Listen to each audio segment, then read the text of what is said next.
Sometimes I wonder what's wrong with me, cause I'm trying to be who I'm supposed to be. I got kids to raise, mouths to feed, bills to pay, wife in need. I'm at home when she's at work. Sometimes I feel like a jerk, cause I can't find the words to tell her how I feel inside. That I just miss my baby.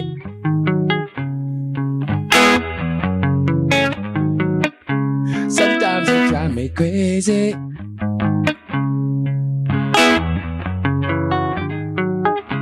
It's only temporary.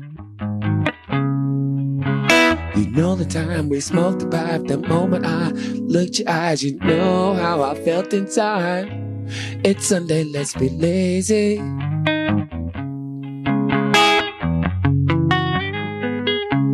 Let me make you breakfast.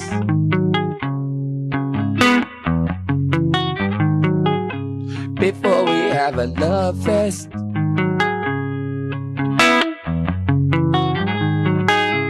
It's only temporary.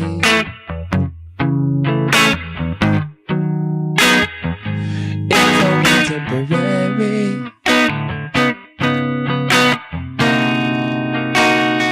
Don't you know it's temporary? Yeah. It's only temporary.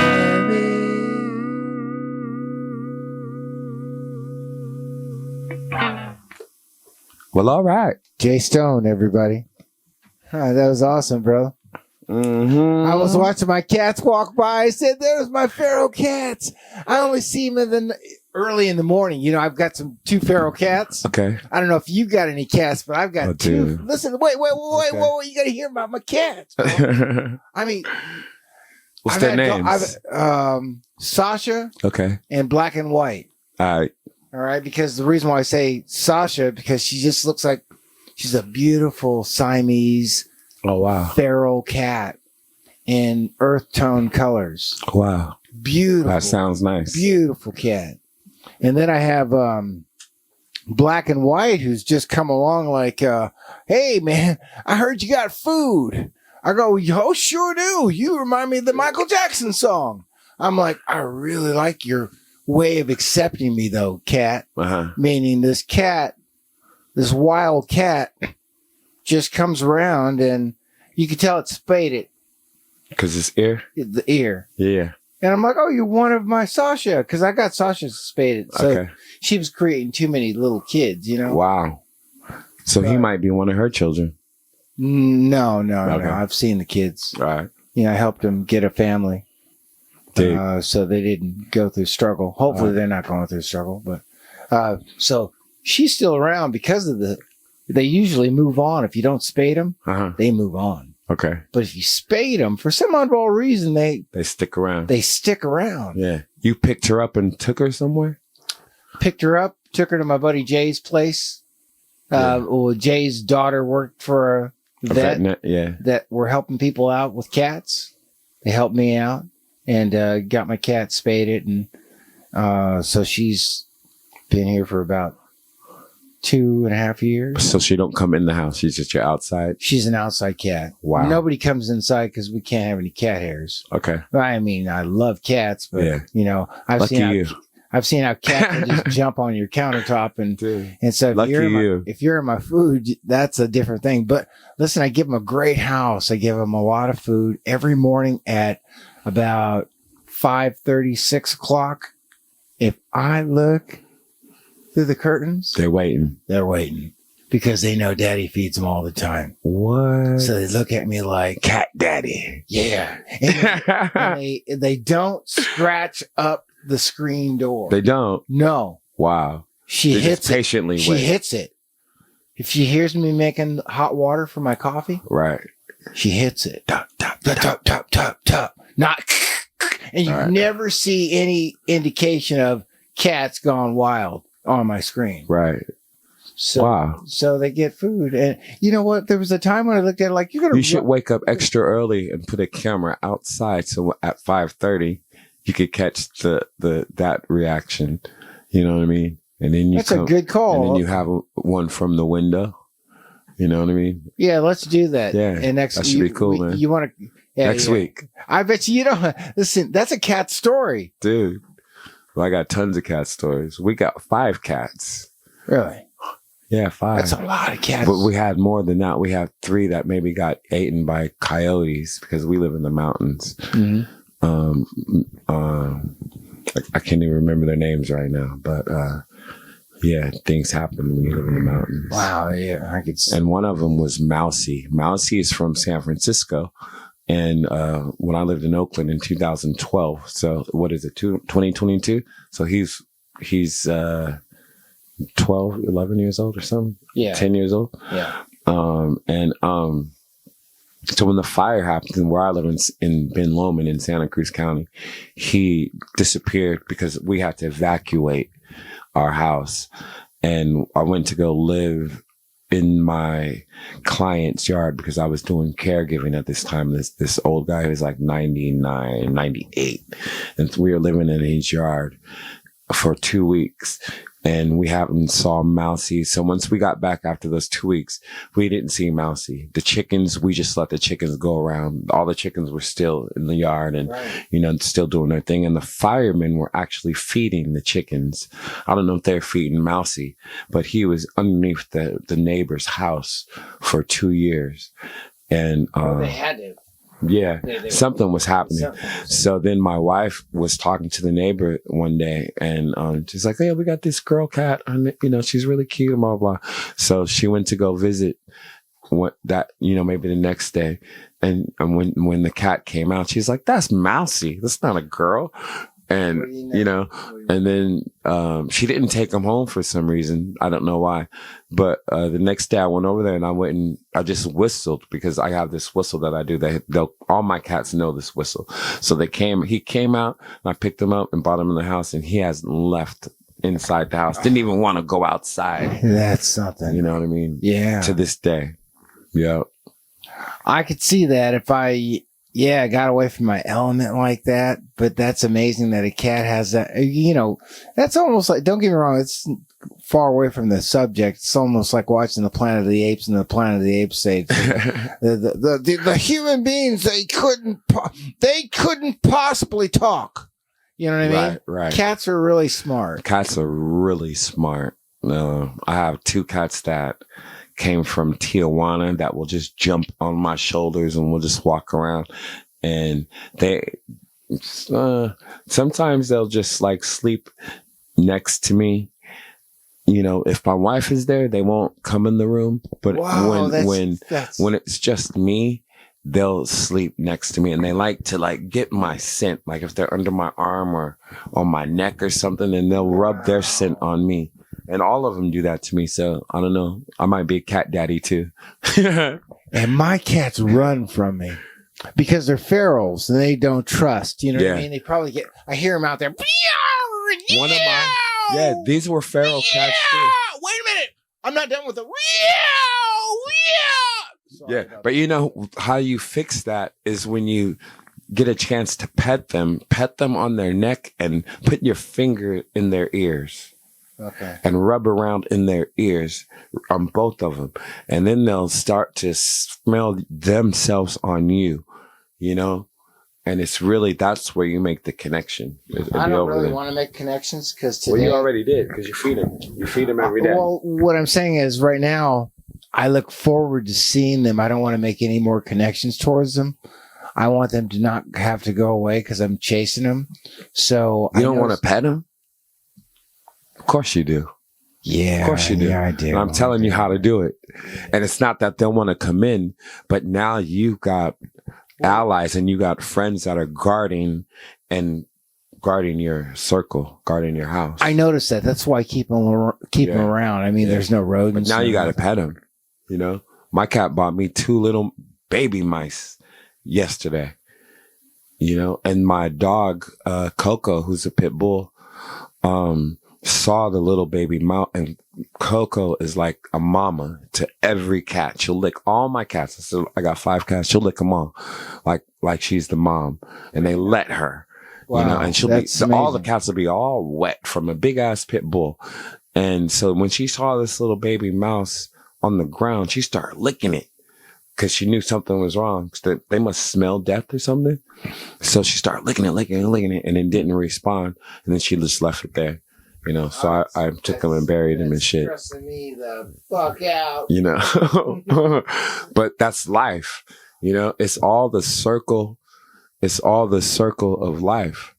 And you know, you have to respect that. I have to respect that, especially where I live. Sometimes it's like eagles, or not eagles, but hawks or owls, you know, pulling shit off the property or whatever. You know, one time it was a big ass hawk trying to get our chickens, you know, and like fighting them and shit. I've seen that. And the way that they open up their arms. You think when they open up those humongous wings, they're almost as long as us. Yes. And when they open them up, and it's like, can't they break those things? Right. They're like muscles. I mean, they go through a lot of struggle. You see them tackling things that are bigger than them. And if you've ever seen a chicken, like I said, I live in the mountains and we got chickens. So if you've ever seen a chicken born, all that pecking out of the shell is making muscles and emotions and things react, you know, and because I expect the same thing for like a hawk or eagle. Right. They're learning how to use those muscles. In their beak and things like that. Yeah. You know? And then their mom and dad is teaching them how to fly and do such and so forth. But yeah, you learn a lot, you know. I've learned so much from living out there, you know, how to survive. You know, I've never told you this story. We went camping in Shasta one time and Bigfoot came. And the Bigfoot, the real Bigfoot. Okay. No, come on. Dude. Talk to me. My wife is Native American, and when we got married. Wait, hold on. Guys, all the cameras, this is some big shit. Get it all down. Camera guys. Yeah. Hey, don't go to the bathroom right now. We've got some serious shit going down here. It ain't funny. I'm not trying to be an entertainer. Go.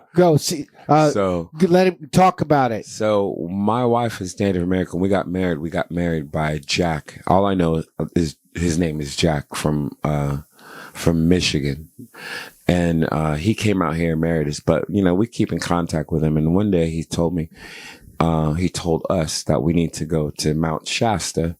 And I told you this story. I told you the story last time about the UFOs, but I didn't tell you this one. Oh, this is stressing me out. So we went there with all the dogs. Right. And we had Miles, one of our dogs, he's a little terrier, Buddy Miles Davis. And we have Lola, who is like a Whippet Chihuahua. And we had Sunra, Sita. Sunra is a baby pit bull Labrador mix. Sita's like a German Shepherd, and Coco is the pit bull. And they were in their own tent. The little dogs were in our tent, so they were sleeping in their own thing. And we had to bring this tea, because he told us what to bring to make an offering to Bigfoot. You know, because he's a medicine man. She'd been knowing him since she was little. You know, right. From Michigan. So we bring all this stuff, and we set up a fire. We make a fire. We put up this horse skull, you know, just to honor our ancestors and things that have helped us and to come to being in America, you know, and all this stuff and whatnot. And I'm playing the guitar. We got a big ass fire going that we made from these big ass trees and shit. And so finally we get tired and we go to sleep in our tent. And some point in the night, I don't know exactly what time, we hear this whoosh, whoosh, whoosh, and I could send you the pictures. I still got the pictures on my phone.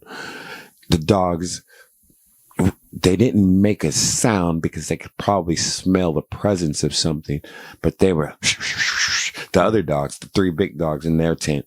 Our dogs were, you know, way up close to us, like something is on.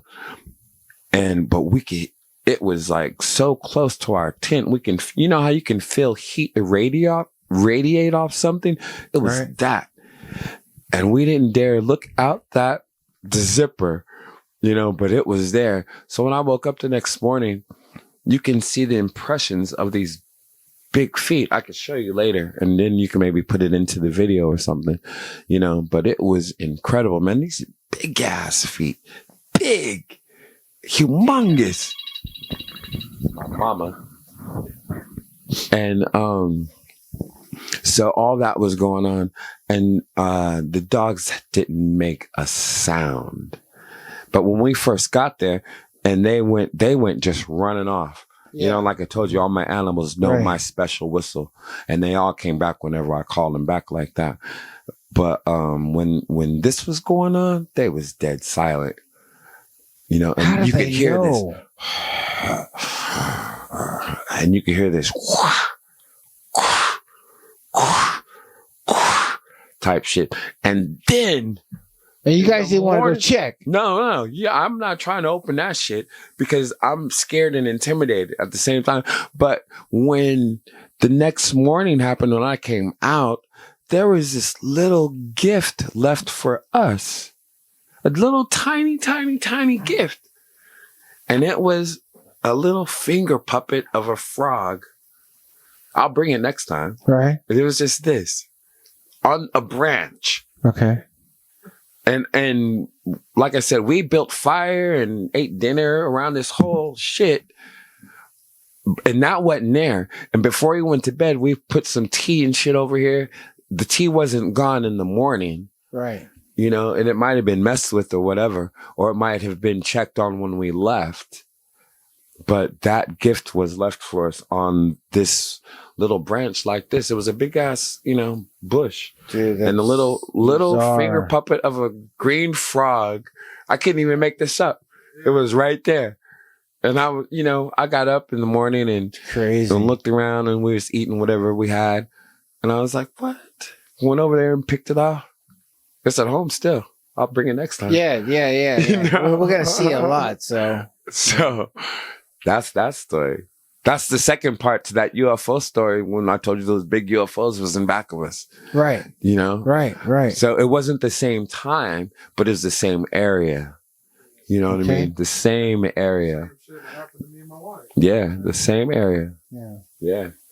So I encourage everybody to go camping somewhere up there, because you can just pull off on the road and go off to the side and go into the bushes and just camp, you know? Just dig a hole, make a fire, dig a hole. And where's that located again? That was in Shasta County. Okay. And this was McLaren. It's some town with an M in Shasta County where we stayed at. But the mountain is like right there, like I told you. You know, each time wherever we stay, we make sure that we could see the mountain. Got it. You know, the Shasta Mountain. But that place is incredible because there's supposedly like underground people that live in there. Yeah, you were telling me about that. My mom told me about that when I was little. And some of those people might be called Taros. I think I was telling you about this last time. It's those people with the cone heads that they made a movie about. The Taros. Yeah, and they went to So those people are called wait. Taros. But then you have these other beings called Daros, who have a trunk look like Ganesh from the Indian culture. Really? Yeah, and that are really overweight and obese. So they're called Daros. But you got Daros and Taros. You got conehead people and motherfuckers with Daros and Taros. Yes. Underground in that area. And also and so they don't come up enough to be discovered, or what? No, if you have the right energy, they might come and talk to you. And then there's this other one, I can't remember the name. Francis Bacon. If you look up Francis Bacon, sometimes one of these type of spirits come to you from there.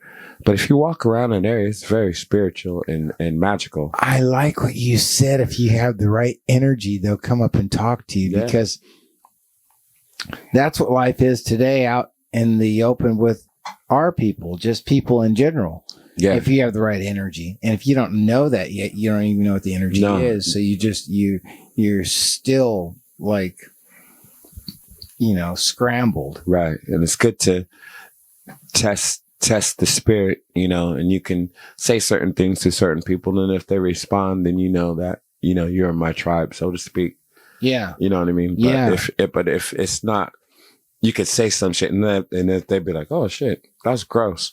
You know, excuse me, that you're not what I'm talking about. Oh, yeah. You know? I totally understand. No, it's good that you say that. So at least I know what you know, we need some guidelines. We need some blueprints to our lives. We need to know that, like from what you were just talking about, was almost like a little bit of information for us. Yeah, it was cool, man. It was incredible. And like I said, I got pictures on my phone. I don't want to look for it now, but I'll send them to you. Yeah. And you can see this impression, you know, and then I have my foot next to it, so you can see how much bigger it is next to mine. Okay. You know, and just so incredible. And maybe when I do it, I'll send it to you like a picture so I can outline it in a red thing, you know. Mm-hmm. in such and so forth, so you could like really see the impression of this shit. But this thing was massive. It was massive. So we're gonna take a break, and I appreciate you coming on out and man, tell me all the information. I was asking myself, would Jay Stone himself maybe play a little bit of a rough riff, something that I've been going through to close out the show? Maybe, can I sing on the mic while you do your thing? Oh, like right now? You know, on the guitar or the bass, you know, the acoustic, whatever we want to close out the show with. I just thought, you know what I mean? What am I going to do? Freestyle. We're going to freestyle. All right, let's see. So, what can I do? Start something off. So give me a little bit of rhythm and blues. They can tell me a story. Like some blues, like straight blues. Is that all right? If it's like straight blues? So listen to this. I noticed that I've helped out a lot of people, but when I tried to give my all to Mr. Hubbard, which I really cared about at the time, it was just an experience in my life where I said, I might as well be me because I'm not going to really get a chance to be me right now. So I decided to do the DW show. And when I did, I said, nothing's going to stop me, you know. And I can't thank Mr. Hubbard, but each and every day. Oh, thank you. Everyone for you, brother. I wouldn't have been pushed.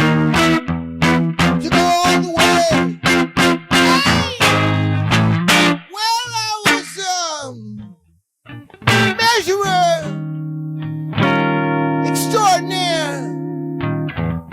Pull up to your house, company truck. Knock at your door and tell you where I was from. Well, come on in, young man. You look groomed and out of sight. Communication's all right, Tinder. You gonna measure? What kind of top? I have a little eyeball splash on my countertop, in a window sill, in a line on the mountain, baby, backdrop 3.5 inches. So I have plenty of room for my faucets, baby, in a deep, deep, deep, deep sink. Oh, and take back all the measurements to the shop and do what you think.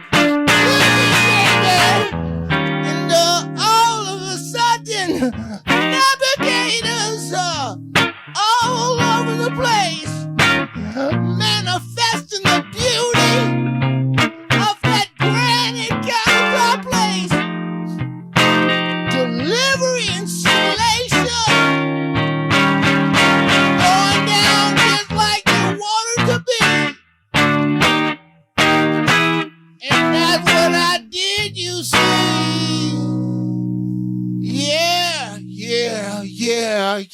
Yeah. All right. But I'm really DW in the DW show. I can't help it. I broke a string. Oh, did you? I really did. Oh,